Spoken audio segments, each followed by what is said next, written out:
तुळशीपत्र हे अजिबात चालत नाही. जसं की आपल्या देवालयात असलेले गणपती असतील किंवा महादेवांना देखील तुळशीपत्र अजिबात चालत नाही. मग अशा वेळेस तुम्ही 2 फळं ठेवायची आहेत. एकावरती तुळशीपत्र ठेवू शकता आणि दुसरं फळ तुम्ही तसंच ठेवायचं आहे, जेणेकरून सर्व देवी देवतांपर्यंत तो नैवेद्य पोहोचेल. आपण जो नैवेद्य देवांसमोर ठेवतो त्यामध्ये खूप सात्विकता येते आणि हा नैवेद्य आपण कुटुंबातील सदस्यांनी ग्रहण केल्यामुळे आपल्या भोवती असलेली नकारात्मकता दूर होते.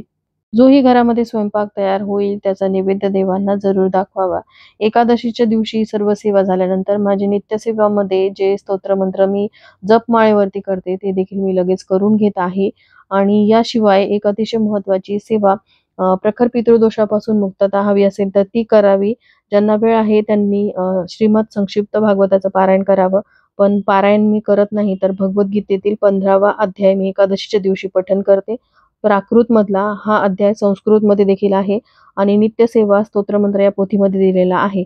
एकाच पानाचा आहे, पण यामुळे देखील तुम्हाला अनेक लाभ होतात. तुमचे असलेले पितृदोष नष्ट होऊ शकतात. आयुष्यातील अडथळे दूर होऊन तुमची प्रत्येक क्षेत्रामध्ये प्रगती होते, एवढं या अध्यायाचं महत्त्व आहे. रोज हा अध्याय पठण करणं शक्य नाही, त्यामुळे एकादशीच्या दिवशी ही सेवा तुम्ही करू शकता. ज्यांना अजिबात वेळ नसतो त्यांना एकादशीच्या दिवशी एवढी यथासांग पूजा करणं देखील शक्य नाही. त्यामुळे त्यांनी सुट्टीच्या दिवशी जर देवांना साफ केलं तर त्या दिवशी थोडंसं पुरण घालायचं आहे आणि पूर्णावरणाचा नैवेद्य देवांना अर्पण करायचा. यामुळे देवांना उपवास घडत नाही. तर सगळी सेवा करून झालेली आहे. ज्या थोड्याफार सेवा राहिलेल्या आहेत त्या आता मी संध्याकाळी करेल, कारण ऑलरेडी उशीर झालाय. नित्या एवढा वेळ झोपलेली होती, शनिवारी तिला सुट्टी होती, त्यामुळे माझं सगळं अगदी निवांत झालेलं आहे.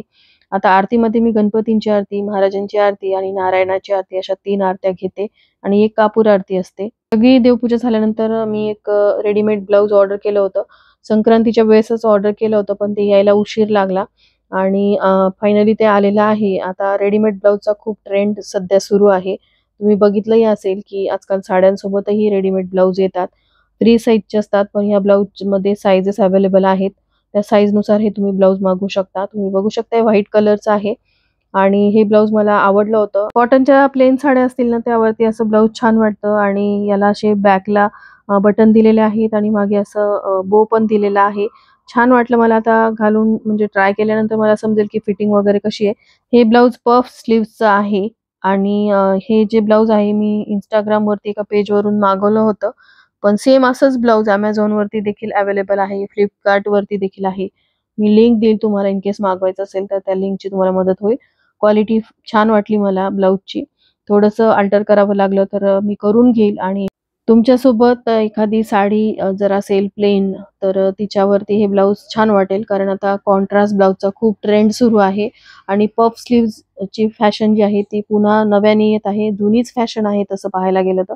पण परत त्याच डिझाईन किंवा ती फॅशन येत राहते, रिपीट होत राहतात. पॅडेड ब्लाऊज आहे आणि मध्ये लाइनिंग पण दिलेली आहे, त्यामुळे हे ब्लाऊज अजिबात ट्रान्सपरंट नाहीये. याच्या ज्या बाह्या आहेत त्याच मला खूप आवडल्या होत्या, म्हणून मी हे ब्लाऊज ऑर्डर केलं होतं. तर असो, एकादशीच्या दिवशी पूजा झाल्यानंतरचा हा पसारा तुम्ही बघताय, हा सगळा मी आवरून घेते. हे जे देवपूजेचं पाणी आहे ते तुम्हाला किचन सिंकमध्ये न टाकता एखाद्या झाडाच्या कुंडीत टाकायचं असतं. तर मागे बरीचशी झाडं आहेत, त्या झाडाच्या मुळांशी मी हे पाणी टाकून देते आणि याबरोबरच आजचा हा व्हिडिओ मी इथं एंड करते. व्हिडिओ आवडला असेल, थोडा जरी हेल्पफुल वाटला असेल तर व्हिडिओला लाईक, शेअर आणि सबस्क्राईब करायला विसरू नका. भेटूयात अशाच एका नवीन व्हिडिओसोबत. तोपर्यंत सर्वांना श्री स्वामी समर्थ.